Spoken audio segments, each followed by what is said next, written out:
Welcome one and all to Umami Manga. I'm Petter and this is James. Hello. And today we're talking about Volume 9 of Spy Family. This, to me, is the best volume to date. Ooh, I love wow. it. I could not stop laughing. Well, okay. The beginning part was more action, and it was great. I thought it was great action, Uh-huh. because everyone had something to do, really. But then as the chapters went, there was heartwarming moments. There was Uh-huh. all of these hilarious scenes, and I mean, which we'll go into detail. But honestly, to me, it's my favorite volume. I love it. I had no intention of buying this physically, meaning that I usually read these digitally, but for some reason I was at the bookstore, I saw it there, I was like, oh hey, the volume's released. I should get this to prepare for the podcast without even realizing that I just already have it digitally. But I'm so glad I did because, like I said, favorite volume, and I can't wait to talk about it. Awesome. So this is the only Spy Family volume that you have in physical form? I did buy the first volume I see. earlier, just to say that, oh well, I want to make sure I have one of these volume physically. Fair enough. But yeah, that is high praise, and it's definitely worthy of it, I'd say. I hadn't really thought of this in terms of like comparing it to the other volumes yet, but it's absolutely great, and I agree with the things that you said. But let us get into the character discussions, starting with Anya Forger. I guess I'll say first off, I was surprised that she managed to throw your stabby thing all the way up to the upper deck from where she stood. Because as she flung it, I was like, okay, there's no way she's gonna be able to throw it all the way up there because we saw her playing dodgeball before. We know at least True. based on that she could not throw for shit. But but she actually managed, and It's that all the was training. It's all thanks to yours ooh. guidance and That's everything. okay. Yeah. I think that makes sense. And honestly, I think that made for a pretty badass moment for Anya. Well, it was also pretty funny. It's just like, uh, all according to plan or exactly as planned. It was just like, Yeah, yeah, that domino effect. Yeah, it was very funny. but she's always saving the day, and it's always a Yeah. lot of fun to see how she does it, or how she helps out both Loid and Yor without them finding out. Uh huh. Uh, Again, this is shown in these first couple of chapters. It's great. Really is. It was also great to see they have a vacation. An Yeah. actual vacation to see the different things on that resort, and just enjoying life as a family. I really appreciated that. That was really nice. Anya really did have all the fun. All the fun. But yeah, no, that was really nice to see, especially since I believe we talked about it last time that it would be so nice if they actually got to relax together as a family, Ah, and yes, yes. it did come here, so that was very nice. So much fun to see that, Hmm. especially for Anya. I think she really enjoyed it. Yeah, I mean, they all deserved it, really. But Yeah, I think it meant the world to Anya as yeah. a troubled child who hasn't really had a stable family. hmm I thought it was pretty funny when the vacation was over and school started again, and Anya came, to the classroom the first day after the break, and she had this fantasy about what would happen when she told the others about her boat trip and everything. Obviously, we've seen her fantasize about stuff like that a bunch of times before, but I thought this one was different because it wasn't initially obvious that it was a fantasy. Mm. It definitely became obvious once you saw like Damien come up and like act the way he acted, kind of in that fantasy. But it wasn't like from the first panel. It wasn't obvious. I thought that it was a fantasy in her head. Um, No, yeah, I agree. It was well, I guess, hidden. You know, yeah, I right. And I believe yeah. I believe Yor had a similar thing back in like volume 1 or 2. When she I believe it was when Yor realized that she had to like kill one of the kids that was ahead of Anya in the queue for Eden or something like that, and we get to see like that process begin, and it's not initially clear that it's just in her head, I believe, and so it reminded me of that. obviously didn't go as long, kind of go as far, but it was still fun to recall that, I thought. Yeah. Oh my gosh. Yeah. Yeah.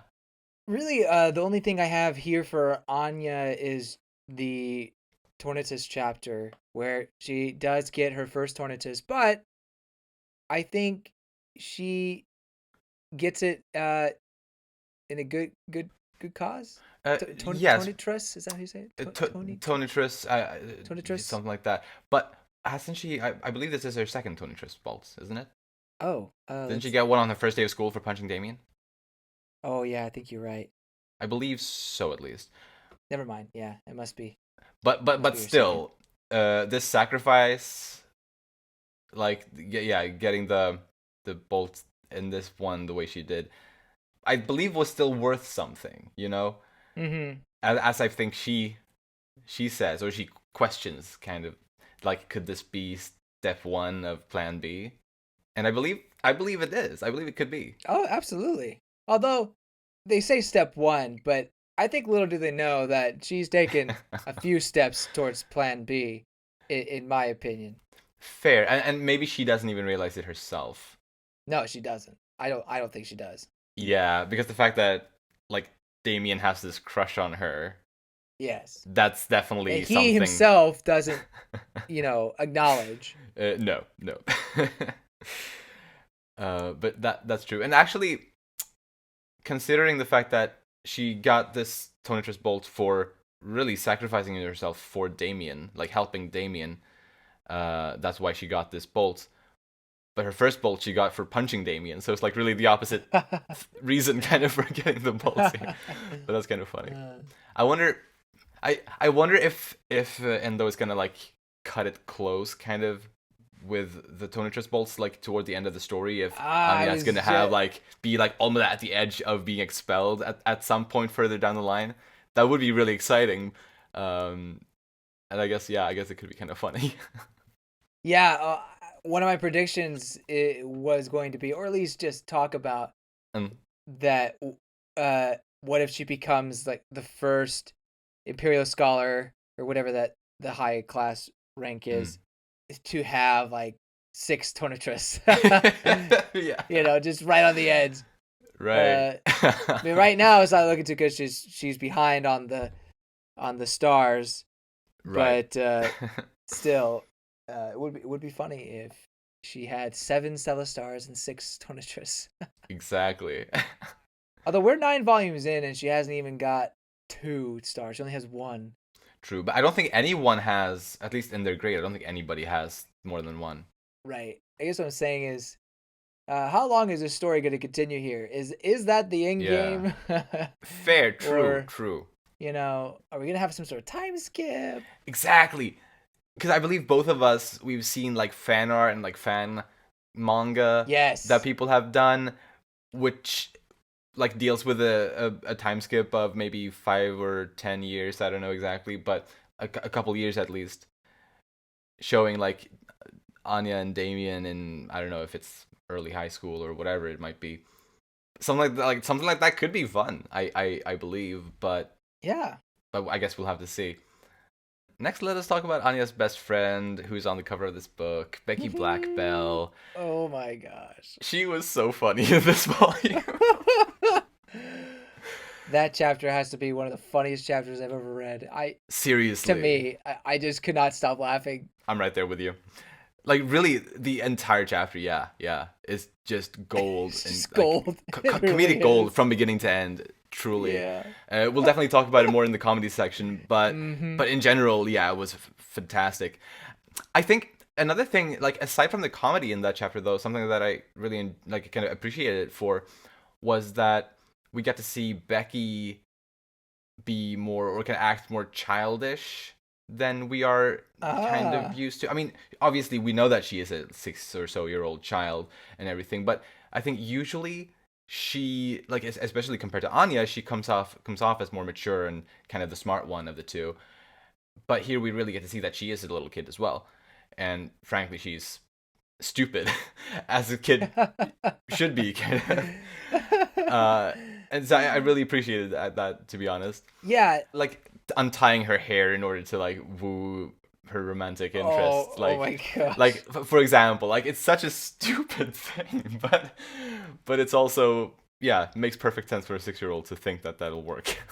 I think what got me is when she first introduces herself to Loid. I think you really see her as the young child there. Yeah, True. because usually she's not shy to introduce herself, or she's very mature, or Hmm. well trained in manners or whatnot. But she was very very nervous about that, and her reaction and everything. Yeah. So yeah, that definitely made me think, oh wow, yeah, she really. I mean, other than the fact that we know she is a child, she acts more childish in this. Yes. Which, yeah, I think is good, a good reminder in a way. But yeah, it does ultimately result in her beginning to train under Yor. Right. Yor goes from love rival to mentor. Yeah, I love that. Yeah, Yor is as open-hearted as the sky above and as mighty as the earth below.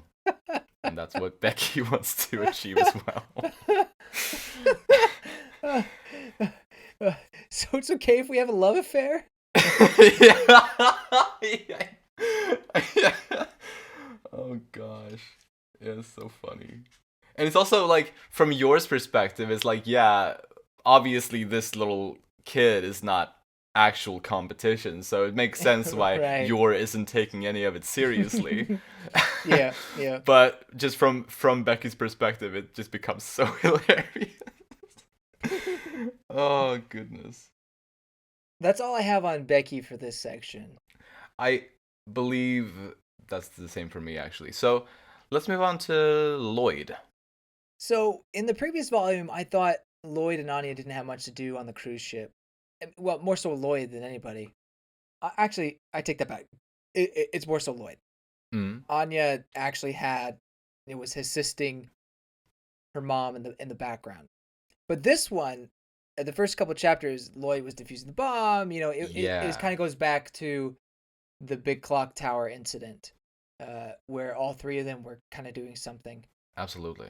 So that was nice to see. I thought.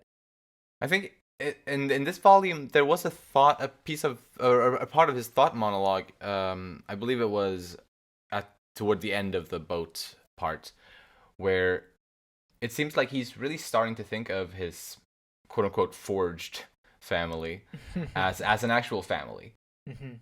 and he even like catches himself thinking of them as that. Uh, Still Mm. being a bit in denial, not really wanting to really think of them that way perhaps yet, Mhm. but he does. Like I believe subconsciously he does, or he's starting to.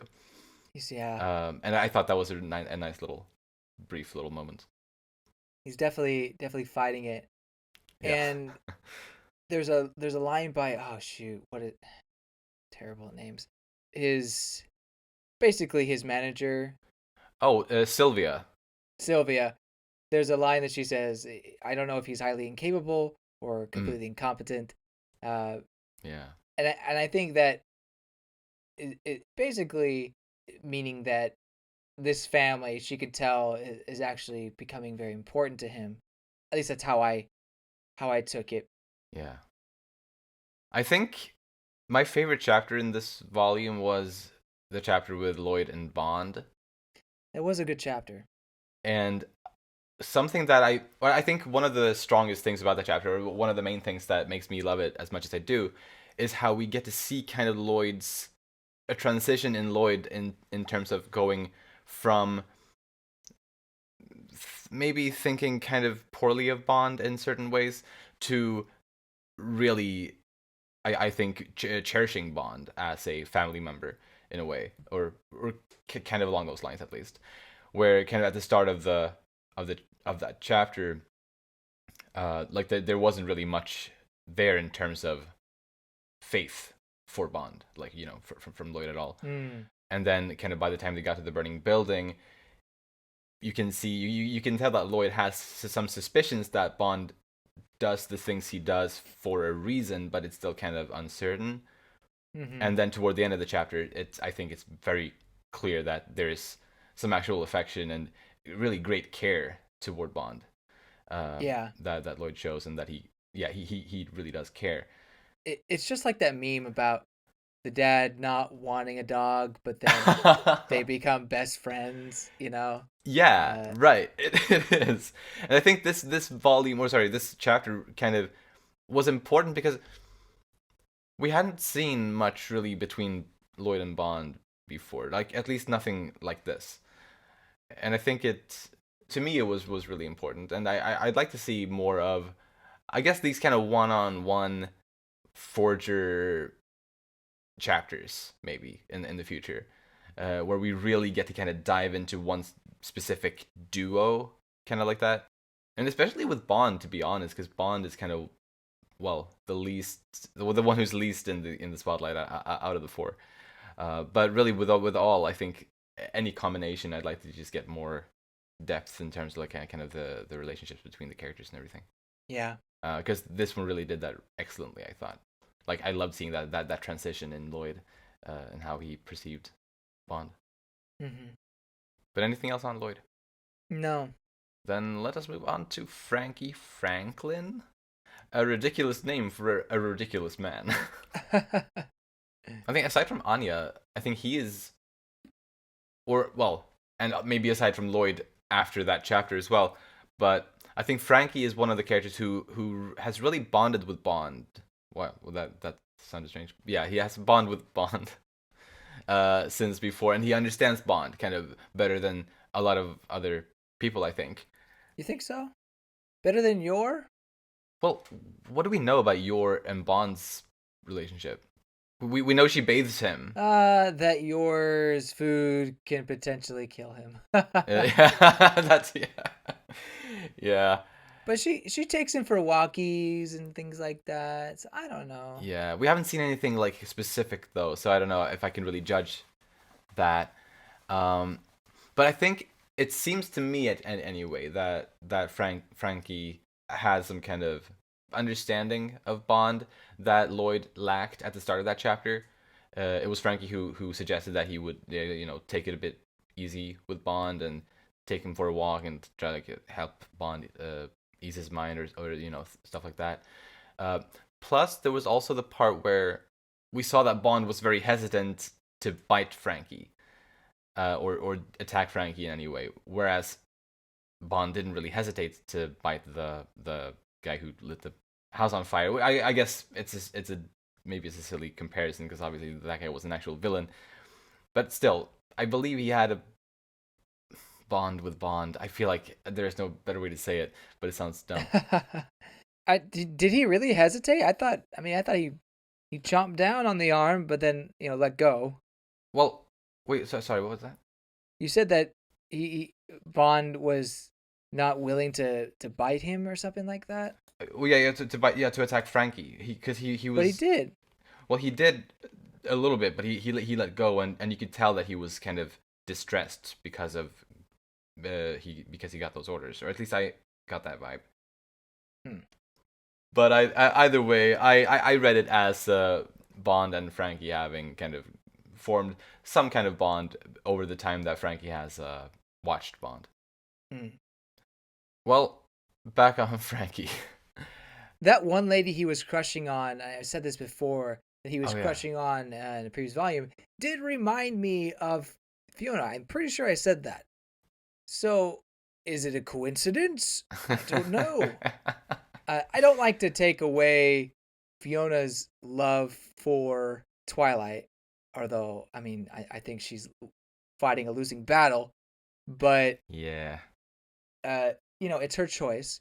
But, again, Frankie is there, and maybe he's not the same looker that Loid is, but hey, I don't know. Maybe that could be something, but I'm not fully putting all my chips on that. But he did try to save Fiona, and maybe he won some points there. And at the very least, he did gain her trust, even though he doesn't want it. Right, yeah, he definitely seems not too keen on that at the moment. But yeah, who knows? Who knows what'll happen? I thought it was pretty funny to see how Frankie like how he made him and Fiona look like a couple when they were in disguise. The exact same thing that Fiona did with Loid during the tennis tournament. I mean, hey, the F on their necklaces wasn't for Franky or Franklin. It was for fresh. They were looking fresh. Wow. Yeah. Yeah, I mean, it is funny that they both, or at least, I guess you can never know if it's their real names, but both of their names start with F's. Oh, that's true. I forgot about Fiona. Yeah, you're right. Fiona Frost, Franky Franklin. It's like two double F's. Oh, come on! They give in total 4 F's. Yes. That's their relationship. They give 4 F's. Wow. Like that. Come on. Like, that's better than no F's. Yeah. Yeah. That's a lot better than that, actually. But yeah. Maybe there's something here. Maybe there's something there. Who knows? Yeah. Last thing I got on Franky is I just wanted to give a little bit of a shout out to his the traps in his hideout. I think they were appropriately ridiculous, befitting of this ridiculous character. But was there anything else on Franky? I think that's it for me. Cool. Then let's move on to Fiona Frost. She's back, baby! Yeah! I was very, very glad to see her again. I was too. And for her to meet Franky, I think that was a fun meeting, like between two very different characters. Yeah. But yeah, they got to collaborate and work together, and I thought that was a lot of fun to witness. Yeah, it was a fun chapter for both of them. I don't know if there's anything particularly new I learned about Fiona other than her relationship with Franky. Will they have that informant, similar relationship that Loid and Franky have going forward? Remains to be seen. Doesn't seem like Franky's too excited about that. I think he's easily swayed, though. True. I mean, money speaks a lot. So. Yes, and attractive women as well. True that as well. Yeah, so that could be interesting. I know I've also said in the past that it would be interesting if Fiona and Yudi were to get together or something like that. But I don't know. I guess there's options, but they haven't even met yet. So who knows? I think it'd be probably more healthy for Yudi to find someone else to gush over besides his sister. Like, definitely move on from that. Yeah. But however Endo decides to write these characters. But anyway, yeah, Fiona, it was great to have her back. Hopefully we get to see more missions with her going forward. Yeah, I think there's a decent chance for her to maybe come back a little more frequently now that she has this connection with Franky, perhaps. Because we know that they will work again in the future. Like that was set up, and I'm so excited for that. Because it doesn't only mean the potential of their relationship going further, whether it's turning romantic or not. I think it'll be fun regardless. But it also means for someone who enjoys Fiona Frost a lot, it'll probably mean, hopefully at least, more chapters with her in the future. Hopefully. Because it's same with a lot of these characters, but we don't know her backstory, or at least a lot of her backstory. Yeah. So it would be interesting to get some of that at some point as well. For sure. Definitely. Yeah, and speaking of characters who want to see more of, we've already got teases of it already, or little snippets. I mean, the tennis game was amazing, but I would love to see more Yor versus Fiona stuff. I think that would be hilarious. Yes. Yeah, right. Because, that's also something that they got to follow up on, I think, since Fiona, I believe, said something along the lines of she wanted to beat Yor the next time, or in some sense. And she went to the freaking mountains and trained with bears or whatever she did. Like the bears were scared. The bears were too scared. Oh, that's what it was. Yeah, that's right. Yeah, so that needs to get paid off also at some point. I hope. Yeah, I hope so too. my last thing on Fiona though is like this dirty move that she apparently pulled. Like I guess we don't know for sure, but Franky I don't know for suspected sure, it, but and yeah. I think he was onto something. I think there's some Hmm. truth to it. No, I agree. Yeah. How she was the one to call the SSS, and Hmm. because of that, kind of made herself look good and like was able to save the fake documents maker. Yeah, definitely dirty move, but clever, and hey, it worked, so can't complain, I suppose.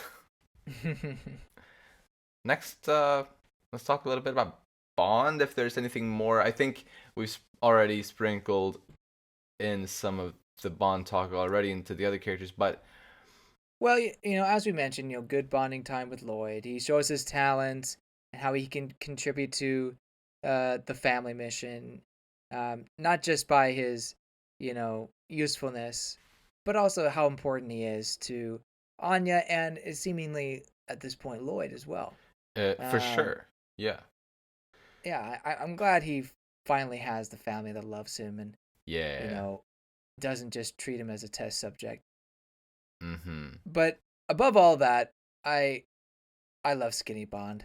I think Skinny yes. Bond's great. That was so funny. That was maybe the funniest thing. No, no, it wasn't the funniest thing because the Becky chapter was probably the funniest thing, but it was so fucking funny. It reminded me of Shino when I my cat when I bathe her. It's the same thing because she's also very fluffy and poofy, but as soon as she gets wet, she just becomes this skinny little thing. And yeah, it made me laugh a lot seeing Bond like that, and it was also Same. it kind of added to it seeing how even Loid kind of couldn't really help laughing a little bit Right, at right. that. Yeah. um, Keep it together. but yeah, no, but I think the thing about Bond and kind of his what I was talking about a little bit earlier, kind of his willingness to attack people. Loid kind of accused him of not like saying that it doesn't come naturally to him, or like it's not something that he's maybe meant for or trained properly for. But as we saw at the end of that chapter, he was definitely attacking that guy who set the building on fire, and definitely like stuck to it. Like he didn't let go of the limb, even though he was about to get stabbed. Like so, he definitely can do those sorts of things well. I think it's just he he has a hard time doing it toward, I guess, innocent people, Yeah. aka Franky, or uh, Hmm. but when it counts, when it's a villain he's up against, he'll do it. He's a good boy. He's uh, smart that way. he absolutely is, very very smart boy. But he's also a misunderstood boy in that chapter, and I felt very sorry for him. Yeah, I did too. It was so sad. I'm glad it worked out in the end. I mean, it's too Yeah. bad that a building had to catch on fire for it to work out, but um Yeah. that was a really epic moment for Yeah. both of them really, saving that pug dog. Yeah. Yeah. So it was good stuff. Good chapter. I really did like that chapter. It was nice. Yeah, I cried. I cried at the end of that chapter. It was good. It It was really good. affected me. Ah, but that's all on Bond. Yeah. Then let's talk about your next. Okay. She was clearly the MVP of the previous volume. There was a lot to say about her last time. I don't have much on her this time, though, sadly. Hmm.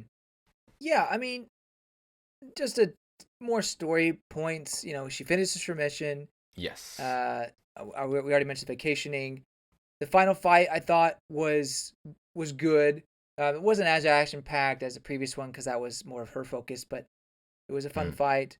yeah. And then I really liked the when she got to hug baby Graham. That was very Yeah. heartwarming. That was super Uh, It, sweet. it was a very nice, tender moment, and I think that carries on to when they're on their vacation and she thinks about maintaining the peace that they have at that moment. Mm, Um, yeah, and then she yeah. passes out Yeah, from exhaustion. she had worked hard. Yeah, but yeah, like getting Olka and Graham and Zeb to safety, that was amazing. And that hug that you mentioned when she hugged the baby, that's probably the second most emotional I got in this volume after the Bond chapter. Yeah, it was really good. So good. There's a few quite small ones left. We have Martha came back again, and the one thing I wanted to point out here is Loid's observation. Yep. About her, that she's supposedly, or he suspects that she's an experienced former soldier. So that's pretty cool, and interesting. And I wonder if it's going to lead to anything, or like if it's going to be paid off or anything like that. And then there was a new character introduced in the last chapter called Madame Donna Schlag. She's a monster. Can I just say slog?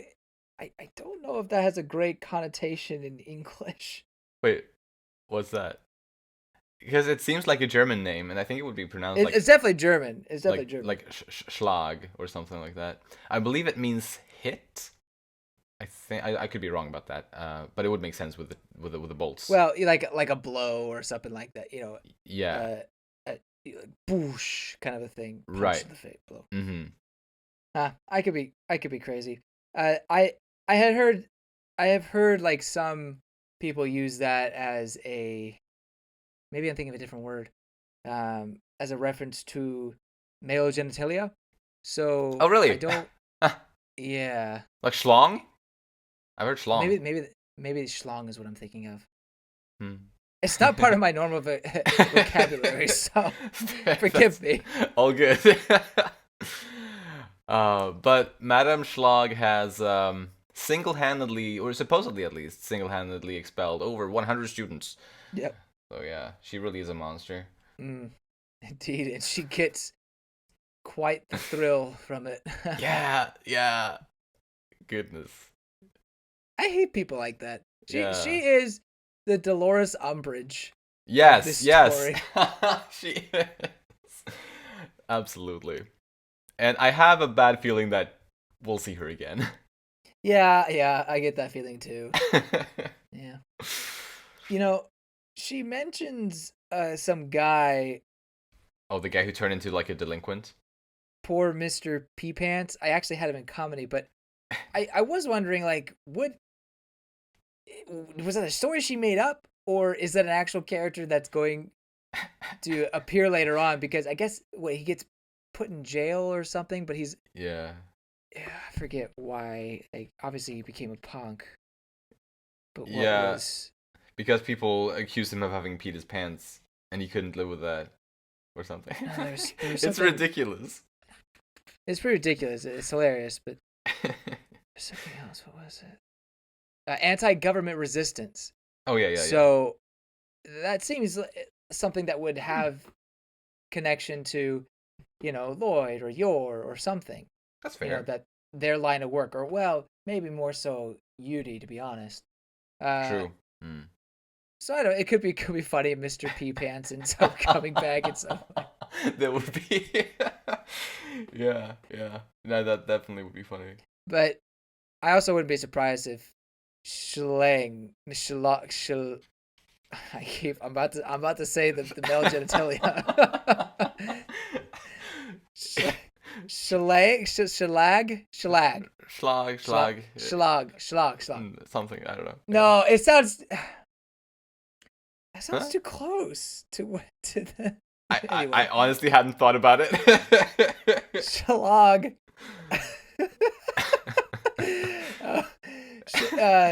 I wouldn't be surprised if she made it up. Yeah. Anyway, just to, true, I guess, justify her strange obsession. But yeah, I could definitely see her and Anya having some battles going forward. Oh yes. And I guess going to the point of will there be a time skip or not, it could be a moment where there's just a string of Tonitrus bolts that Anya gets, but also, for whatever reason, a record string of those stars. Stella stars. the Cell Stars. Mm. But I don't know. It just depends on where Endo wants to go with the story. I mean, it's doing so well. We're getting so much anime content. Oh, by the way, Yes. we forgot to mention this. So we know we're getting a movie, but that movie's in December. Before that, season 2 comes out in October. It's like so much Spy Family content. It's crazy and it's awesome. They're really spoiling us, I think. Yeah. Striking when the iron is hot, I suppose. Yeah. I mean, it's the smart thing to do. Yeah. Do you have any other characters you want to talk about? I don't have other characters I want to talk about.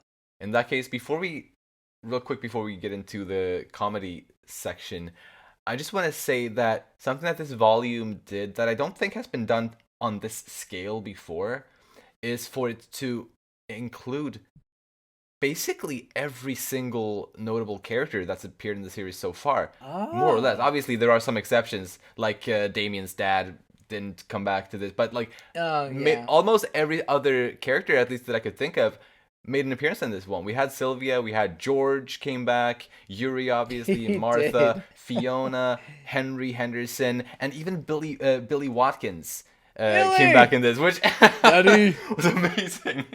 Daddy, I was so glad to see him again.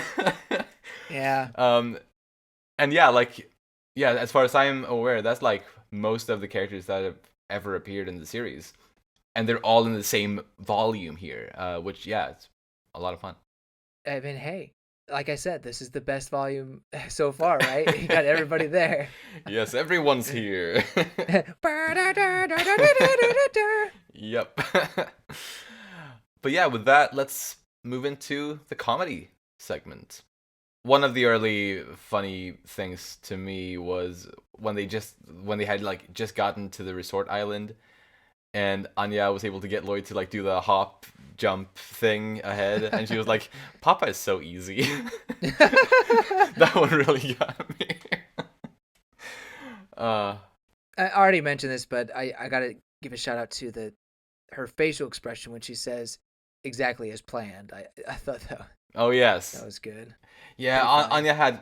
I mean, as always, she always has a lot of great face expressions. That was definitely one of them. There were also a couple ones in the first day back in school. I think she had multiple amazing face expressions there.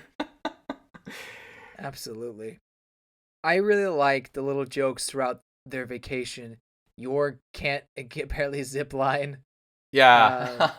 Oh yeah, and the tandem bike tandem bike. That was so funny. Loid's sandcastle is like, jeez. Yes. Anya's supersonic surfing after Yor pushed her. Yeah. Great stuff. Then of course we have talked about the Becky visiting chapter being really the most the funniest chapter probably in this entire series so far, at least in my opinion. I mean, hysterical. It is hysterical. It really is. I was so shocked because I mean, I was looking forward to when Anya would meet Loid. I did not expect it to be this just tremendously Becky would funny. meet Loid. Did I say? Oh, sorry. Becky would meet Loid. Yeah. It was so tremendously funny. Yes. Like, even Anya was swept up in the moment and, like, wanting Becky to become her new mom. Like, world-class chefs. World-class chef. World-class chef. That was greatest so dumb. cheer. I loved that.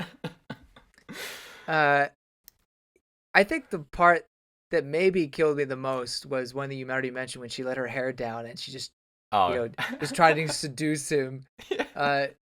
It's just so funny. It really is. It was also really funny how she just kept whipping her hair around, and Anya did the same thing too, just for fun. Yes, I love that too. I was laughing at that as well. Yes. I love when she pretends to be drunk. Like, that was a good moment. That was amazing, and how it led to Yor just thinking that she poured alcohol into the tea. Yeets Becky, gets hit by a car, rolls to catch her. Oh my gosh. Yeah, that entire sequence was gold. Oh my goodness. Oh my gosh. So funny. Breathe. He who. Yeah. I think that's wrong. I said something different. Yeah. Oh my gosh. And the last thing I'll say on this chapter, one of my favorite parts was how Becky kind of near the end was like, I'm suddenly in the mood to hit something with a large hammer. And Loid is like, that's a mood.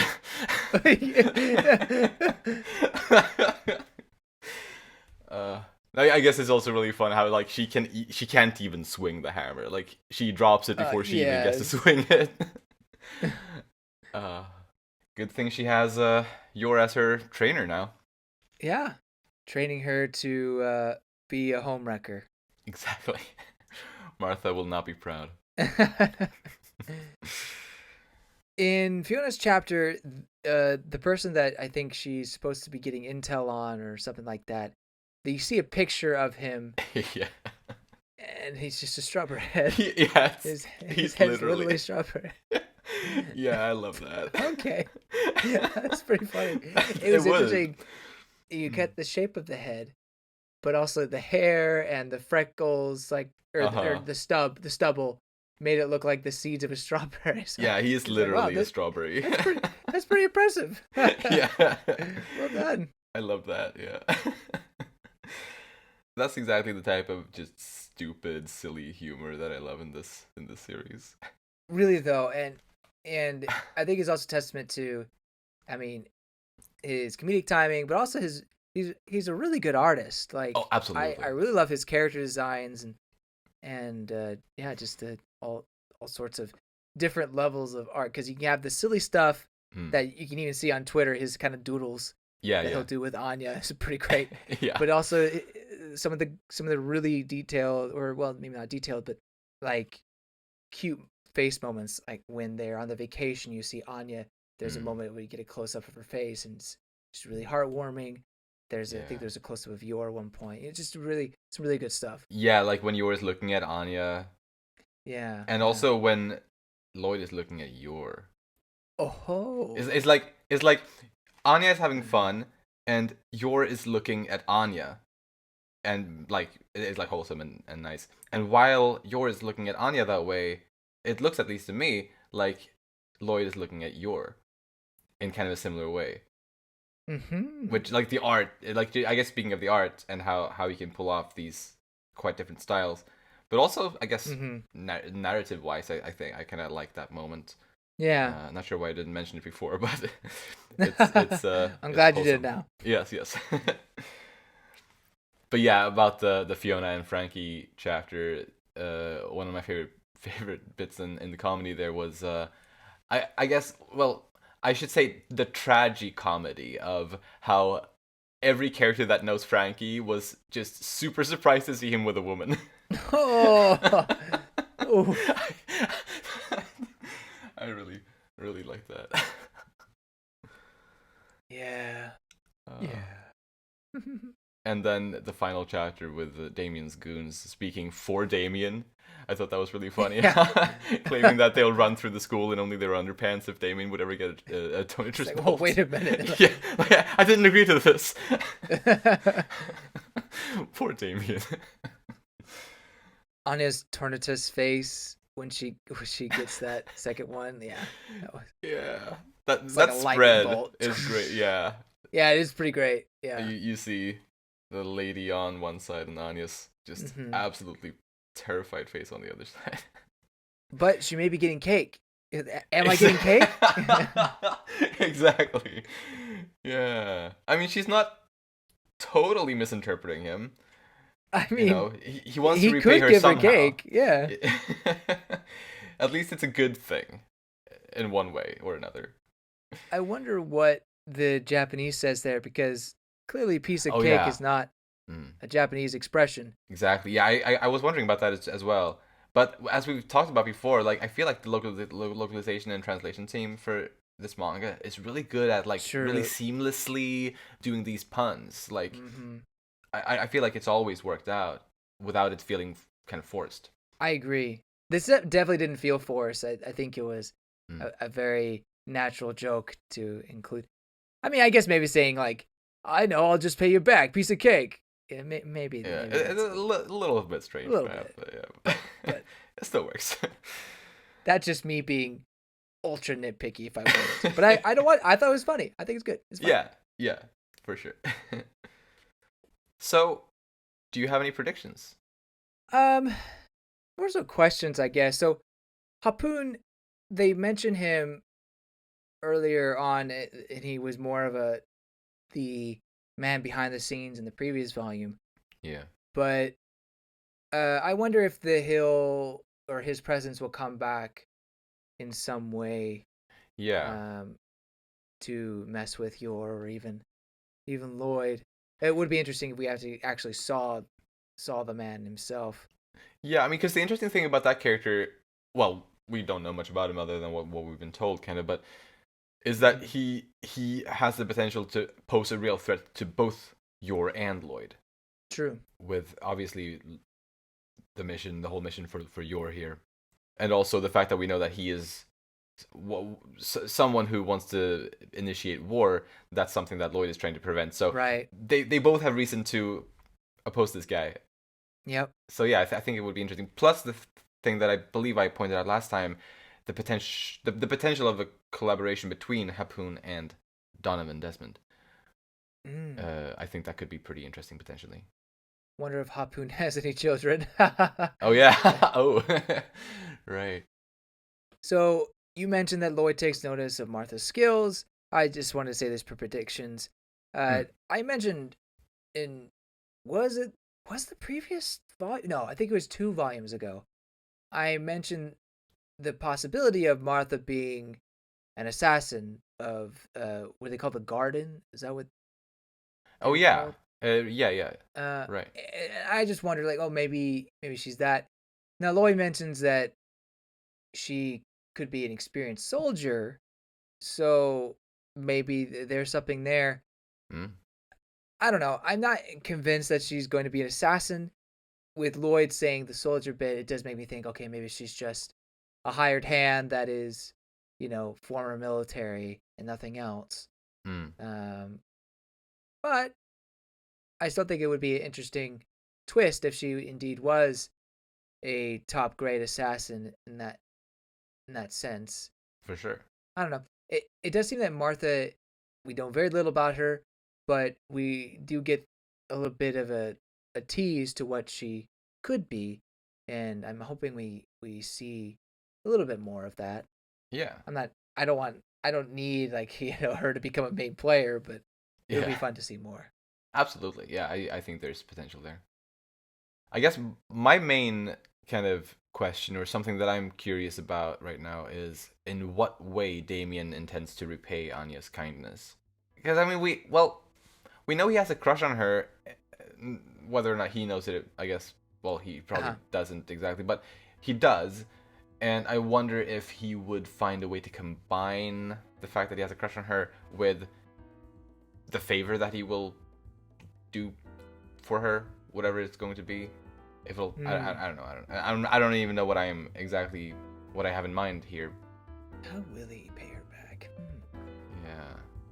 Surely it's not going to be a piece of cake. Not at this point, I don't think.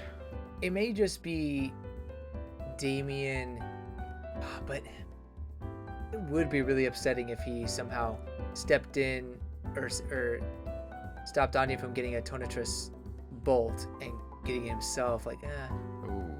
Yeah, he can't afford to get any Tonatrus bolts. He really can't. Yeah, it'll be fun to see. Cheers to that. Cheers.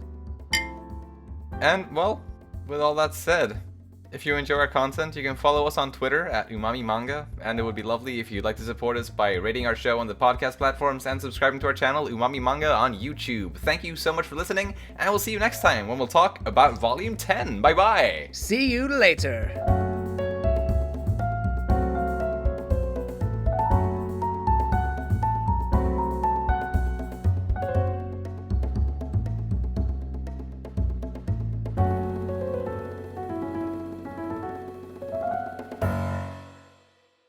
For me, at least, not to say Demon Slayer is terrible, I'm still going to watch the new season. I'm not. Fair enough. Or I don't know. Maybe that's premature of me to say. Maybe I will. I don't know. But I will still watch it.